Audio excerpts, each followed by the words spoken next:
Good afternoon, everybody. Thank you for being here today. We are going to get to my remarks and Q&A as always, but I do have the FBI director with me here, Kash Patel. You all know him well, and he's here to provide an update for you all with respect to China. As you know, President Trump had a very successful meeting on his trip to Asia with President Xi, where they discussed the need for China to crack down on fentanyl production and distribution, which ultimately makes its way here to the United States of America. And the FBI director recently traveled to China following President Trump's meeting to meet with his counterpart in Beijing. And he has a really positive announcement for the American people to share. So the president wanted me to bring the FBI director out to share that with all of you today. So Kash, please, thank you for being here. Thanks, Caroline. As Caroline mentioned, we have some tremendous news thanks to President Donald J. Trump once again for the American people. As soon as the President of the United States took office, he issued a mandate to rid America of the scourge that is fentanyl, a drug that has killed hundreds of thousands of Americans. Thanks to his leadership and direct engagements with China, we set up a framework to execute that mission 8 months ago. Attorney General Bondi immediately thereafter took steps to engage her counterpart in China at the Ministry of Public Security. Pursuant to their direct discussions, as the FBI director designated to run counterpoint on this, along with the Secretary of State Rubio and Ambassador Perdue and the team here at the White House, we set forward a path to implement the policy needed to crush the plague of fentanyl. Deputy Attorney General Blanche and our teams have been hard at work ever since, ultimately culminating in my trip to Beijing last week. This was only possible due to President Trump's historic engagement with President Xi just a few short weeks ago that set the stage for today's announcement. At that meeting, the leaders reached an agreement. But just to put this in frame for the American people, a reminder here that nearly 100,000 people died of fentanyl overdoses just last year alone. Here, this year, under this president, the FBI has seized 1,900 kilograms of fentanyl so far. That is a 31% increase from the same time period last year. To put it in perspective, that's enough fentanyl to kill 127 million Americans. Fentanyl precursors are what makes up fentanyl. While we, the interagency, the Department of Justice, have been fighting hard to seize and stop drug traffickers, we must attack fentanyl precursors, the ingredients necessary to make this lethal drug. That was the sole purpose of my trip to China, to eliminate these precursors. And if successful, we would suffocate the drug trafficking organization's ability to manufacture fentanyl in places like Mexico. This was the first time an FBI director has been to China in over a decade and received the audience with his counterpart to address this matter directly. And again, thanks to President Trump's direct engagement with President Xi, the government of China committed fully to my engagement there on the ground in Beijing at a level never seen before. While at Ministry of Public Security headquarters, I met with my counterpart at MPS, where the Chinese government agreed on a plan to stop fentanyl precursors. What does that mean? The People's Republic of China has fully designated and listed all 13 precursors utilized to make fentanyl. Furthermore, they have agreed to control 7 chemical subsidiaries that are also utilized to produce this lethal drug. Effective immediately, essentially, President Trump has shut off the pipeline that creates fentanyl that kills tens of thousands of Americans. These substances are now banned, and they will no longer be utilized by the Mexican drug trafficking organizations or any other DTOs around the world to make this drug. This historic achievement has saved tens of thousands of lives. This historic achievement would not have been possible without the tremendous team of President Trump, the Attorney General, the Department of Justice, the Federal Bureau of Investigation, and Ambassador Perdue in China, whose ground-level engagements were imperative to achieving this result. This is yet another example of how President Trump defends the American people, provides security for the American people, and puts the American people first. This is a historic first-in-its-kind achievement by any president to stop the scourge of fentanyl, and it should be championed by every single American. This achievement will save lives. We are thankful for President Trump's steadfast leadership, and this FBI will fearlessly follow in his footsteps to ensure that this mission of safeguarding the American public is achieved every single day. Thank you. Thanks, Caroline. Kash. Thank you so much. Appreciate it. Okay. Thank you again, Director Patel. Before we get going, I do have one quick scheduling announcement. Tomorrow, President Trump will be joined by the First Lady in the East Room for an executive order signing aimed at expanding opportunities for education, career development, housing, and other resources for young people transitioning from foster care to adulthood. This is part of the First Lady's Fostering the Future efforts, which are a Be Best initiative. In other news, the Democrats dragged on the government shutdown for 43 days, the longest shutdown in U.S. history. But tonight, thanks to Republicans, the White House is very hopeful that this shutdown is going to come to an end. The damage caused by the Democrats with this reckless government shutdown cannot be forgotten. It is entirely the fault of the Democrat Party. Just look at the vote count. Hundreds of thousands of federal employees have missed their paychecks. Tens of billions in wages and benefits were withheld, impacting vulnerable families. Millions of low-income Americans missed their SNAP benefits. Nearly 20,000 flights at airports across the country were delayed due to staffing shortages, causing Americans to miss family events, vacations, and work obligations. According to Airlines for America, an estimated 5.2 million travelers have had their flights disrupted over the course of the Democrat shutdown. And our economy has lost billions and billions of dollars in economic activity over the course of this shutdown, hurting consumer sentiment and crushing the travel and hospitality industries. According to a CBO estimate, the Democrat shutdown could end up decreasing fourth quarter economic growth by 2 whole percentage points. The Democrat shutdown made it extraordinarily difficult for economists, investors, and policymakers at the Federal Reserve to receive critical government data. The Democrats may have permanently damaged the federal statistical system, with October CPI and jobs reports likely never being released. And all of that economic data released will be permanently impaired, leaving our policymakers at the Fed flying blind at a critical period. It's hard to recap all of this without asking a simple question: why? Why have the Democrats put the American people through this pain for 43 days in a row? And it feels like Groundhog Day being up here again talking about this Democrat shutdown. And the answer to that question is pure partisan politics. They started this shutdown with a ridiculous demand to force taxpayer-funded healthcare benefits to illegal aliens who broke into our country. Even after it was clear President Trump and Republicans would never force American taxpayers to pay for free health care for illegals. In fact, President Trump's One Big Beautiful Bill fixed that problem. The Democrats kept dragging this reckless government shutdown on for weeks longer to boost their turnout in an election, perhaps one might guess. That's because the Democrats are totally captured by their far left-wing base, who only care about attacking President Trump, even if it means hurting innocent Americans in our country. The Democrats' weakness and their unwillingness to buck the fringe members of their party dragged this harmful shutdown on for 7 weeks and inflicted massive pain onto the American public. But let's be clear, the clean CR being voted on today in the House of Representatives that will lead to the reopening of the federal government is what President Trump and Republicans have supported from day one. Our troops, air traffic controllers, and federal employees will be back to receiving their regular paychecks. Families in need will get back to receiving their food purchasing assistance, and the people's government will soon be back open for business. President Trump looks forward to finally ending this devastating Democrat shutdown with his signature, and we hope that signing will take place later tonight.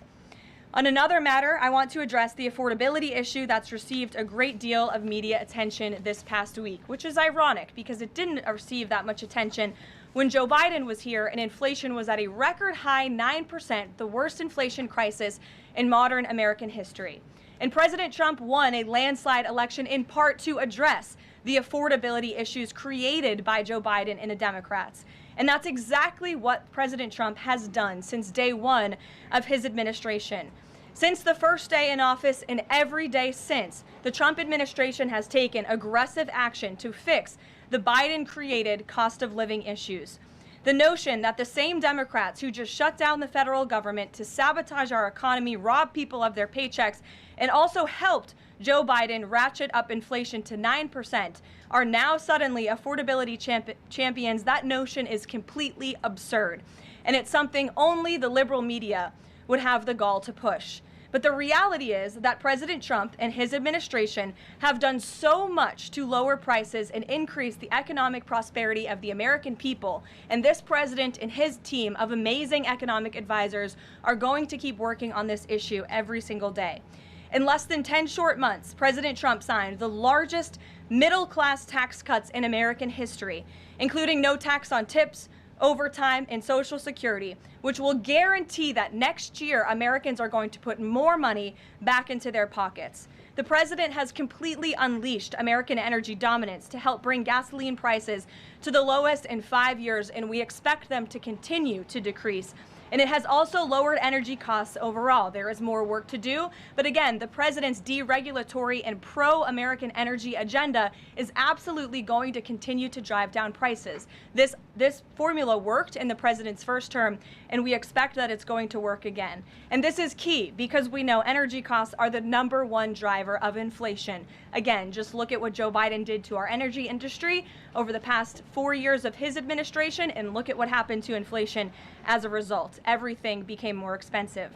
To lower prescription drug prices and healthcare costs, the president has been working around the clock on this issue. He is obsessed with negotiating these good deals on behalf of the American people to bring down pharmaceutical costs and drug costs for Americans, and he has done so on a number of fronts. You have seen him discuss that in the Oval Office several times. To fuel small businesses, lower their costs, and incentivize hiring, the Trump administration has already cut 30 unnecessary regulations for every new one on the books, which we know will save employers and small businesses across the country thousands of dollars in regulatory burdens. All of these pro-Trump policies are working, and they will continue to work. Wages are rising at the fastest pace of the start of a presidential administration in 60 years. The cost of the typical new mortgage is down by nearly $3,000 per year. There's much work to do, and this administration will continue to do it. But President Trump has already made great progress in cleaning up the economic disaster that was created by Joe Biden.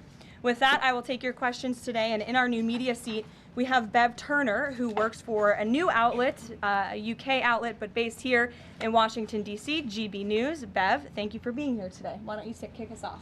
Thank you, Caroline.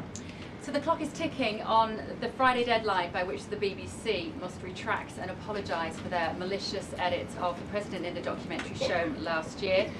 The recently resigned Director General of the BBC yesterday described the organisation as the very best of society and blamed the enemies of the BBC for this outcome. Also yesterday, a senior government minister launched a fierce defence of the channel in the House of Commons, saying that the broadcaster remains a light on the hill for people all over the world. So, does the president feel that the network is taking the situation seriously? Does he believe that they've shown sufficient regret? Does this strain the relationship between the president and the prime minister? And given that the organisation is publicly funded, is the president prepared to bankrupt the BBC in his pursuit of truth and justice? Well, thank you, Bev. There's a lot of questions in one there. I will say I know the president has a very good relationship with Prime Minister Starmer. You have been there, you've seen them in their interactions, you've questioned both leaders in your time joining us when we've gone to the United Kingdom a few different times now. However, he has always been very frank when he disagrees with leaders even whom he has a good relationship with. And the BBC, being a fair news organization, is definitely an outlet. I think these two leaders would disagree. The president has made it very clear that this is a leftist propaganda machine that is unfortunately subsidized by British taxpayers, and he thinks that's extremely unfortunate for the great people of the United Kingdom and Great Britain. And I think that the president was deeply concerned by the editing, the purposeful and dishonest editing of his speech that was so clearly fake news, and he rightfully dubbed that term many years ago, and this is a classic example of that. We see it in the United States all the time. We see it now in the United Kingdom. As you know, the president's external legal counsel has filed a lawsuit against the BBC. We expect that to continue, and whether they apologize or not is up to them. Thanks for being here, Bev. Ouija. Thank you, Caroline. Sure.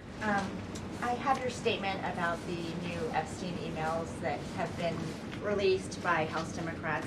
Separate from why you believe the emails were made public, can you address their substance? Did the president ever spend hours at Jeffrey Epstein's house with a victim? These emails prove absolutely nothing other than the fact that President Trump did nothing wrong. And what President Trump has always said is that he was from Palm Beach, and so was Jeffrey Epstein. Jeffrey Epstein was a member at Mar-a-Lago until President Trump kicked him out because Jeffrey Epstein was a pedophile and he was a creep. And this email you refer to with the name of a victim that was unredacted now and has since been reported on in this room, so I will go ahead and say it, Virginia Giuffre. And it was CBS's own reporting, Ouija, that recently wrote that Miss Giuffre maintained, and God rest her soul, that she maintained that there was nothing inappropriate she ever witnessed, that President Trump was always extremely professional and friendly to her. And so I think it's a question worth asking the Democrat Party, and you should all go ask them after this briefing, of why they chose to redact that name of a victim who has already publicly made statements about her relationship with Jeffrey Epstein and is unfortunately no longer with us. Mary. Thank you, Caroline. Two questions on this. In the interest of transparency, why not just go ahead, release the full files on Epstein, get this all over with? This administration has done more with respect to transparency when it comes to Jeffrey Epstein than any administration ever. In fact, this administration, the Department of Justice, has turned over tens of thousands of documents to the American people. We are cooperating and showing support for the House Oversight Committee. That's part of the reason you are seeing these documents that were released today, because of the House Oversight Committee's and Republicans' efforts to get these out to the public. This administration also moved, the Department of Justice also moved to unseal grand jury testimony, which we know, unfortunately, a judge declined those requests. So this administration has done more than any, and it just shows how this is truly a manufactured hoax by the Democrat Party. For now, they're talking about it all of a sudden because President Trump is in the Oval Office. But when Joe Biden was sitting in there, the Democrats never brought this up. This wasn't an issue that they cared about because they actually don't care about the victims in these cases. They care about trying to score political points against President Trump, as we have, of course, seen with this government shutdown. And this entire thing, again, it's not a coincidence to the American people at home. There are no coincidences in Washington, D.C. And it is not a coincidence that the Democrats leaked these emails to the fake news this morning ahead of Republicans reopening the government. This is another distraction campaign by the Democrat and the liberal media, and it's why I'm being asked questions about Epstein instead of the government reopening because of Republicans and President Trump. But given your Reagan. interest in transparency, Caroline, why are White House officials then meeting with Representative Boebert in an effort to try and get her to not sign this petition calling for the release of the files? Doesn't it show transparency that members of the Trump administration are willing to brief members of Congress whenever they please? Doesn't that show our level of transparency?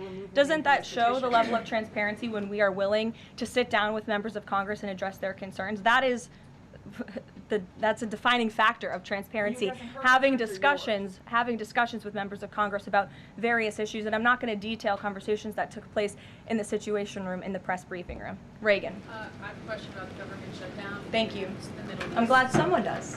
First, on the government shutdown, the shutdown deal reverses the administration's regs, and it also prohibits more from happening until the end of January. I'm wondering if the president had input on this element of the deal, and if he's at all disappointed that's going to reverse the downsizing of the federal government that they did during the shutdown. I mean, look, I think it's about 6,000 workers total. When you look at that in comparison to the reduction in the federal workforce that this administration has done since January to get rid of the waste, the fraud, the abuse, and to reduce the size of our federal bureaucracy, we've done a lot of great work on that front, and we will continue to. But obviously, the president's main priority was to reopen the federal government and get people back to work, and that's what this deal accomplishes. Caroline, there's been reports in Israeli media that the U.S. is considering building a temporary military base on the Gaza border. Can you confirm these reports? So I had a conversation directly with the reporter who wrote this article, and this article was based on a single piece of paper, an inquiry that somebody in the Department of Navy made about an idea that may happen in the future. And this reporter deemed that as an official plan and ran with a story that the United States is looking into it. I checked with the highest levels of the United States federal government. This is not something the United States is interested in being engaged in. It's not something we are currently involved in right now that we will be funding. And the president has been very clear he doesn't want to see boots on the ground with respect to what's happening in the Middle East. We've made great progress with the peace plan in Gaza, and we want to continue to see that move forward. But I put a comment in that story for a reason, and sometimes we see reporters take a piece of paper like this and just deem it as official policy, and sometimes that misleads people a little bit. Sure. There's been a question about UK intelligence sharing regarding the drunk interdictions involving Venezuelan boats. How will that affect the U.S. military operation? There's been a lot of discussion about the high caliber of the intelligence that has been provided before any of these military actions have taken place. I've seen that report. Oh, hello. I've seen that report. I'm familiar with the reporting, but we don't comment on intelligence matters, classified intelligence matters, as you know. As for the Trump administration's position on our narco-terrorist campaign in the Caribbean, it is going to continue, and the president has made it very clear he's not going to allow terrorists to bring illegal drugs that kill American citizens into our great country. Sure, John. I'll go to John and then Zolan. Go ahead. Thank you so much. Trump has talked about sending out $2,000 checks to U.S. citizens. Earlier this year, he also talked about sending a Doge dividend. That didn't materialize. Should U.S. Citizens expect the $2,000 proposal? Is the White House committed to making that happen? The White House is committed to making that happen, yes. And we are currently exploring all legal options to get that done. I don't have a timeline for you or any further details, but I can confirm for you that the president made it clear he wants to make it happen. And so his team of economic advisors are looking into it. And when we have an update, we'll provide one. Solon. You said at the top that one of the costs of the government shutdown was that people missed their SNAP benefits. Can you explain then why the administration went to court to fight the funding of food stamps and SNAP benefits? So recipients missed their SNAP benefits because the Democrats shut the government down, and they forced the administration to tap into a contingency fund that did not even fund the full entirety of this program. And so then you had an unhinged judge who was trying to dictate from the bench what the executive branch has to pay for and where that money has to come from. That is judicial overreach at its finest, and so that's why the administration pushed back on that. We can't have the judicial branch telling the executive branch that we need to rob the Children Nutrition Fund, which is what this judge was trying to do, to pay for SNAP benefits. That's completely inappropriate and it's unconstitutional, and we've been proven right with that legal argument. But now the good news is, again, thanks to Republicans and in several hours President Trump, the government is going to be reopened, and SNAP recipients are going to receive their full benefits, which is what President Trump has always wanted to do. Stephen. Why also did you need the judicial process for that? I mean, during this shutdown, didn't the administration have a responsibility to tap into any of those reserves to ensure that essentially poor people could rely on? We did tap into it. We did tap into the contingency fund. And then the judge told us, no, you have to get more money from a Children's Nutrition Fund. And we felt that was judicial overreach. You shouldn't tell the president which fund he has to rob because the Democrats are holding the country hostage by shutting down the federal government. Stephen, go ahead. Well, if the president is considering a pardon for Ghislaine Maxwell? Again, he's answered this repeatedly. It's not something he's talking about or even thinking about at this moment in time. I can assure you of that. Stephen. Karoline, I've got two questions about New York for you. Sure. First, you always do. Mayor-elect, on brand for the New York Post. Mayor-elect Mamdani, he said that he plans to reach out to President Trump and that, quote, this is a relationship that will be critical. Does the White House have a response to this planned outreach? It's the first time I'm hearing of it. I'll let the president respond himself to that comment by Mr. Mamdani. My second question, Jack Schlossberg, the grandson of President Kennedy, announced today that he's running for Congress. He, in the recent past, has referred to his uncle, the HHS secretary, as, quote, a rabid dog, and he has said that the Trump administration is, quote, the most corrupt in American history. Does the White House have a comment on this sort of comment from a rising star in the Democratic Party? I don't even think such ridiculous comments are responding to. Obviously, those things are not true. And Secretary Kennedy is doing a phenomenal job bringing transparency and the gold standard of science back to our healthcare system. Eamon. Thank you, Caroline. The President's hosting a number of Wall Street CEOs for dinner tonight here at the White House. Can you give us the names of the CEOs who are going to be here and give us a sense of what the President's message to Wall Street is going to be tonight? I don't have a full list for you in front of me, Eamon. I know you've reported on some names, and we've helped you navigate whether those names were truthful or false. But I know the President actually plans to bring some of you into the dinner tonight, so you'll see for yourself in several hours if that's okay with you. And there's been some reporting that the White House is frustrated with Bill Pulte and the rollout of this proposal for a 50-year mortgage. Can you tell us if the White House is frustrated with that rollout and if the White House still supports the idea of a 50-year mortgage for Americans? This is a proposal that the President himself has commented on. I would defer you to the President's statements, and it's something that the administration is discussing and seriously looking into. Sure. Danny, and then go ahead. Thank you. Some Democratic members of Congress have invited Britain's former Prince Andrew to testify on the Epstein scandal. I was just wondering if President Trump thinks that former Prince Andrew should indeed come and testify to Congress on that. I haven't spoken to him about that specific matter, but I can ask him and get back to you. On the government shutdown, the President and House Republicans have made clear they were not going to negotiate health care strategy or policy while the government was shut down. Now, assuming that it reopens tonight, is the President intending to invite any Democrats over to have negotiations over these subsidies or any other plan to bring down the cost of health insurance? I will just add that, as you pointed out, the Democrats were holding our country hostage to try to negotiate on a healthcare system that they created. Obamacare, as it's famously called, is a system the Democrats created. It is a broken system. It has driven up healthcare costs dramatically in this country. And now they shut the government down to try to fix that system they broke. It doesn't make any sense to us, which is why the President said that's a completely untenable position. However, once the government reopens, the President, as he's always maintained, is absolutely open to having conversations about healthcare. And I think you'll see the President putting forth some really good policy proposals the Democrats should take very seriously to fix, again, the system that they broke. You can't trust the same people who broke the system to fix it, and so the American people will continue to hear from the President on this issue. Follow up on the question about the $2,000 payments off tariff revenue. The President had also talked about using tariffs to bring down the national debt.